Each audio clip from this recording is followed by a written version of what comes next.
તાંતાના રતનપુર ખાતે જમીન વિવાદને લઈને માથાભારે વ્યક્તિએ હિંસક હુમલો કર્યો। માનપુર ગામના વ્યક્તિ ઉપર હુમલો। ખેરોજ ગામના ઇબ્રાહીમભાઈ માંકનોજીયાએ ઢોરમાર માર્યો। માનપુર વ્યક્તિએ ખેતરની જમીન બાબતે હાઈકોર્ટમાં ફરિયાદ કરી હતી। ઇબ્રાહીમભાઈએ ફરિયાદ પાછી ખેંચવા માટે ધમકી આપી હતી।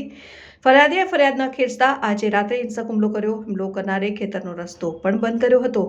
માનપુરના અમીરભાઈ ઇસ્માઇલભાઈ માંકનોજીયા પર હુમલો થયો।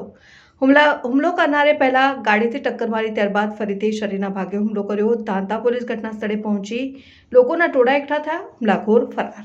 હું નામ છે આખું એનું ભાઈનું? એને જમીનના મેટલમાં ચાલે છે। હા, હાઈકોર્ટમાં કેસ બરાબર। એટલે એને એમ કીધું કે હાઈકોર્ટમાં કેસ પાછો ખેંચી લે, બરાબર નકર તને જીવતો મારી નાખી। બરાબર।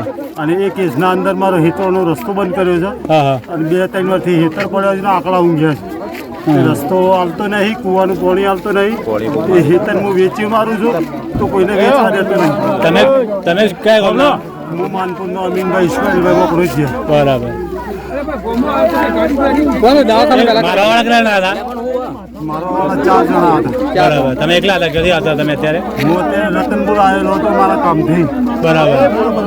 એક વખત તો હાઈવે પર મને ટક્કર મારી, હા એટલે હું મારો જીવ બચાવવા ગામમાંથી નાઠો, એટલે સામેથી ગાડી આવીને ફરી ટક્કર મારી, એટલે હું ઉતરીને નાઠો। માથા વાગ્યું તમારું? માથાને વાગ્યું, હાથ ખેંચતો ભાઈ